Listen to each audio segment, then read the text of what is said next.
House Press Secretary under President George W. Bush, and he joins me now. Ari, thank you for joining us. You doing okay? I'm doing fine. Thanks for having me. All right. Ari, Wisconsin public employees rushed the state capitol to protest this budget bill that we've been talking about. I want you to look and then listen.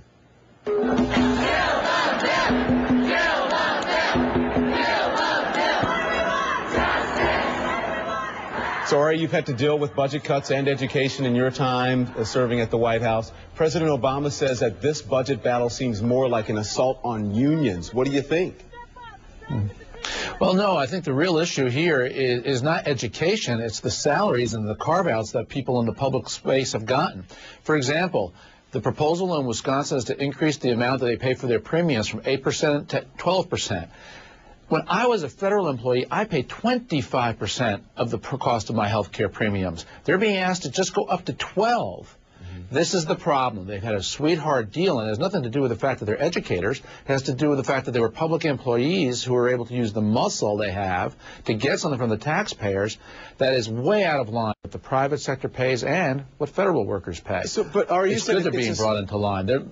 You said it's a sweetheart deal, though. It was a different time when you worked as a in the federal ranks. I mean, the economy is very bad now, so certainly you can understand people's apprehension about having to pay more in these tough economic times.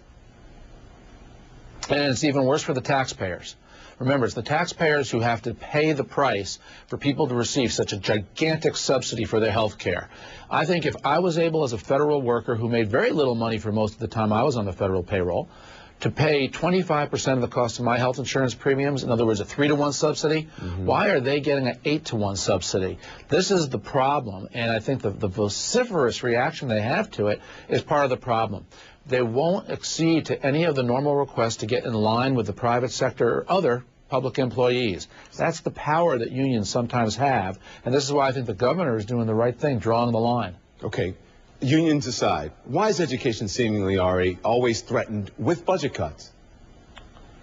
It's not education that's getting its budget cut. It's public workers who have received these great exemptions that nobody else in society seems to be able to get. I mean, who doesn't want to only contribute 8% or 12% of the cost of their health care premiums? I'd love to get that deal.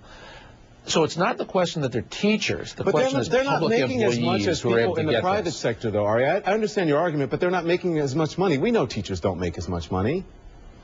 Sure, the average salary in Wisconsin, I read, was about $48,000, and I paid 25% of my health care premiums when I was a federal worker for the entire time I worked on Capitol Hill. And I started on Capitol Hill making $13,000 a year, and then I moved up over time. The point is, federal workers don't make big salaries, neither do state workers. But the carve-outs and the exemptions they get on health care and on pensions are bankrupting the taxpayers.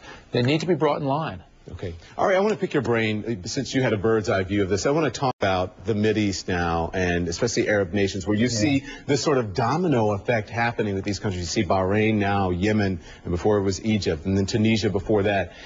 It seems that these people obviously fighting for democracy, learning from each other, but do they really have the tools to make a democracy, to put a democracy in action? Or are we going to have to help them do that? Now, this is one of the most hopeful moments any of us could be watching on Earth. The breakout of potential democracy in the Arab Middle East is a massive development, and we all have to cheer for it. The reality is, while my heart is 100% with the protesters, my mind says, be careful. Because the history of revolutions is never a straight line, and in the Middle East, the power of the Muslim Brotherhood and other religious fanatics to hijack it because they're organized remains potent. So we have to hope, and America has an obligation to help build democratic institutions wherever we can. But President Obama is right about this. Our means are limited.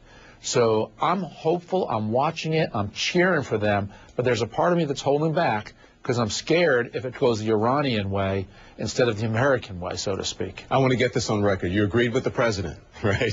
You agree with President Obama. Oh, no, I've said that throughout. I think the president has handled what started in Egypt rather well. Yeah, just having a little fun with you. Hey, listen. I wish he had done that about Iran. Yeah. Do you have any advice? That's my only fault. I'm sorry about the delay. Smile here. more. Yeah. Do you have any advice for Jay Carney, the new press secretary, Ari? I think that Jay is going to increasingly become more comfortable and look the part. It takes a little while. It just takes getting those butterflies out of your system for the first couple of days or weeks.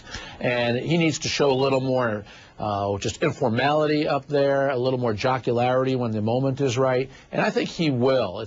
You're cautious until you're ready to have a little more fun at that podium. Yeah. I need to tell you, Ari, that he is live. We were showing a picture of him right next to your live picture, and he was smiling. As you were saying, he needs to smile more. So maybe he's listening in and he's taking your advice. Ari Fleischer, thank you. Thank you. All right.